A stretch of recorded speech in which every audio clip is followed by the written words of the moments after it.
A paz do Senhor, povo de Deus, bom dia, aqui é a irmã Carmen.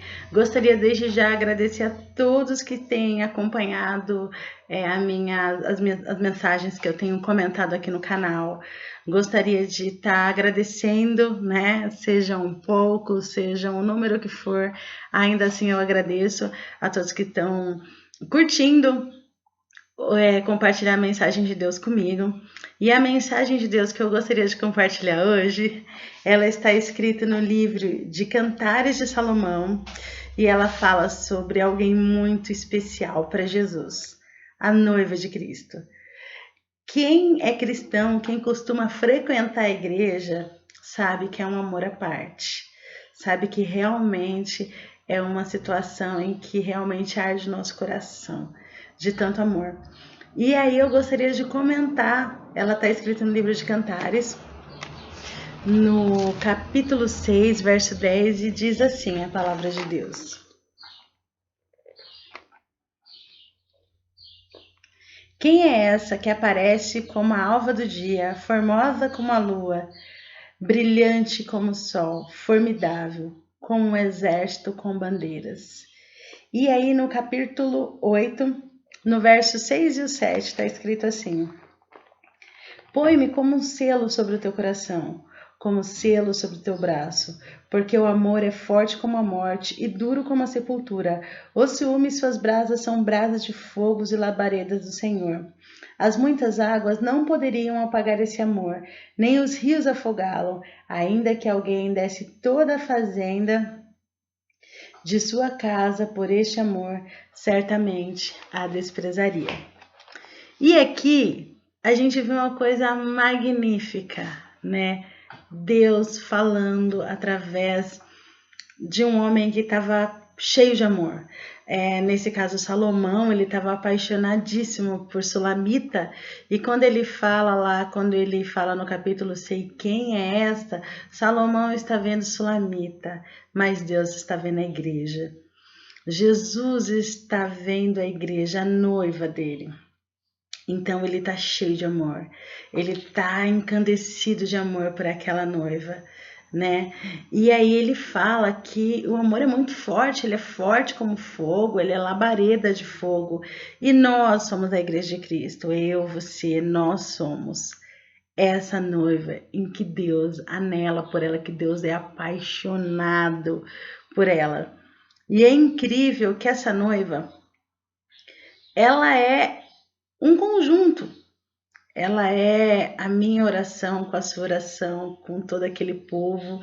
E é maravilhoso quando a gente pode chegar até a noiva e a gente sentir a presença do noivo, e a gente está lá. Tem um louvor que diz que quem já pisou no Santo dos Santos em outro lugar não sabe viver.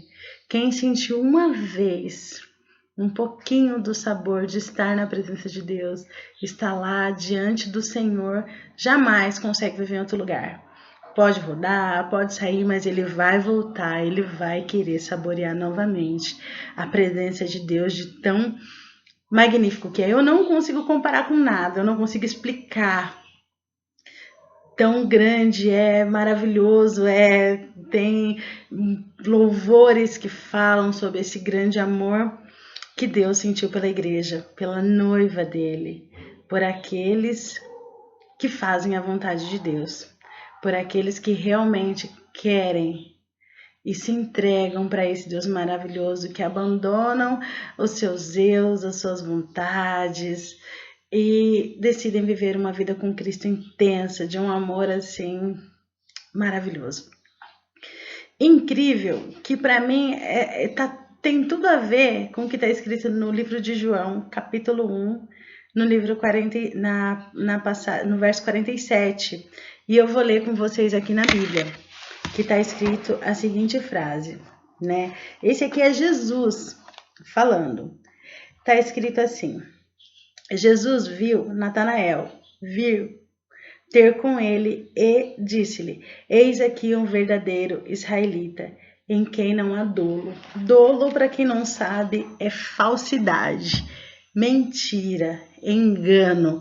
Então, quando Jesus ele vê Natanael, ele simplesmente, ele testifica Natanael, ele fala assim, olha, esse é um autêntico israelita, alguém que realmente representa o reino de Deus, alguém que é sincero, alguém que realmente busca as coisas que não são mundanas e que são do alto. Esse é um autêntico israelita, ou seja, esse é um autêntico filho de Deus. Esse tem vivido conforme as instruções do Senhor. Esse tem um coração em Deus.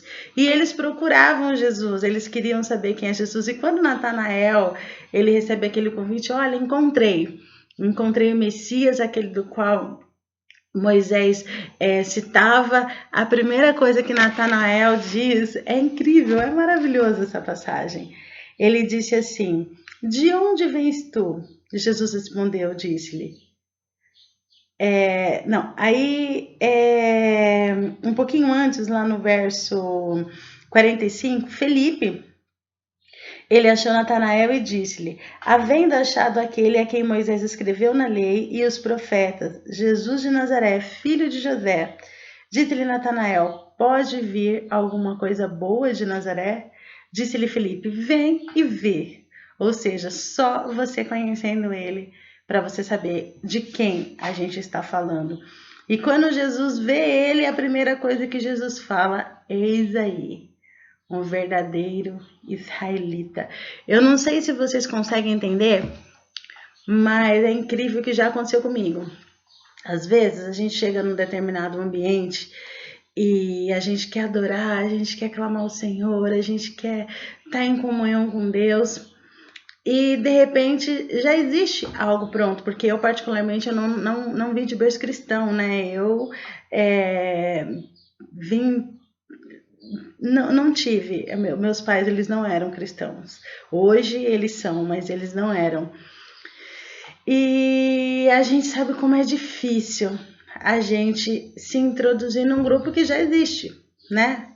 E aí há aqueles em que a gente identifica da seguinte forma: eu estou aqui, eu e os meus amigos, eu e as pessoas que eu amo, pode fechar a igreja que a gente vai para o céu e aqui ninguém entra e ninguém sai. E o reino de Deus, ele é muito além disso. Deus está o tempo inteiro dizendo, vinde a mim, ele quer mais, ele quer que o reino de Deus seja abundante, que ele cresça, que ele tenha um número maior, e ele quer que nós representemos o reino de Deus. E aqui nesse caso ele diz para Natanael, eis aqui um verdadeiro israelita. Um israelita sincero, um israelita que representa o reino de Deus. E quando a gente vai lá para Cantares de Salomão e a gente vê ele falando sobre a igreja, ele representa a igreja de uma forma maravilhosa, de uma forma magnífica, de uma forma linda. Ele diz, 6:10, quem é essa que aparece como o dia, formosa como a lua, brilhante como o sol, formidável, como um exército com bandeiras. Ele diz que a igreja é um exército, que a igreja carrega a bandeira de Deus, a bandeira de Cristo, a bandeira da bondade, a bandeira do coração que é perdoador, que a gente vai fazer como Pedro, Senhor, mas estão me ferindo mais de 7 vezes, a partir de 7 vezes eu ainda preciso perdoar. E ele fala, não, Pedro, você não tem que perdoar 7 vezes, são 70 vezes 7. E a gente vive a lei do perdão, a gente não deixa que o nosso coração fique criando raiz de amargura, a gente prefere perdoar, a gente às vezes fica com aquela raiva que a gente fala, aí a gente vai para Jesus e fala, Senhor, me ajuda porque tá difícil. Eu te entrego esse fardo porque realmente não é fácil, mas eu escolho perdoar por amor a ti, Deus. Por amor a ti, eu quero te agradar, eu quero fazer a sua vontade. Me ajuda, Senhor, mais uma vez, me dá essa graça. E é assim que a igreja de Cristo caminha, é assim que ela anda, ela fala do evangelho, ela anuncia o amor de Deus para todas as pessoas, porque é um amor tão maravilhoso que só em Deus você consegue. E para você conseguir em Deus, você tem que passar pela igreja, você tem que passar pela noiva, você tem que fazer parte dos dedinhos, dos fiozinhos de cabelo, da sobrancelha, a noiva de Cristo, aquela que está adornada, esperando a vinda do noivo. Essa é a minha mensagem de hoje. Eu vou adiantar, né? Que na verdade era para mim estar pregando no sábado, mas toda vez que eu começo a pregar, passa um caminhão, acontece alguma coisa e sempre tem um barulho. E eu decidi fazer hoje para que a gente não tivesse esse incômodo, para que fosse em silêncio absoluto. Eu espero que vocês fiquem com essa passagem, com essa mensagem de que você é noiva. O que Jesus tem visto em você? Como ele pode te apresentar? Quando ele chegar diante de você, ele vai dizer o quê? Ele vai saber que você é um fariseu ou ele vai saber que você é como Natanael, um verdadeiro israelita que não há dolo? Essa resposta só você pode dar. Essa resposta é você que representa. E você sabe quando você faz a vontade de Deus. E você sabe como você agrada o Senhor. E você sabe exatamente o que não agrada a Deus. Então fiquem com essa mensagem, meditem nela, sejam essa noiva adornada, permaneçam na presença de Deus e realmente ajam para que no dia, naquele grande dia, quando você se encontrar com Jesus, ele possa dizer para você, como ele falou para Natanael: eis aí um verdadeiro israelita. Que Deus abençoe. Que Deus te abençoe, que te dê muitas bênçãos, muita graça, que o amor de Deus abunde através da graça do Senhor, que você seja ricamente abençoado, que a paz seja com você e que o amor de Deus te fortaleça. Deus te abençoe, em nome de Jesus. Fica com essa palavra, medita um pouquinho na palavra de Deus, leia salmos, leia provérbios, seja cheio de sabedoria de Deus e que o amor de Deus te alcance. Obrigado por mais essa oportunidade. Que Deus te abençoe.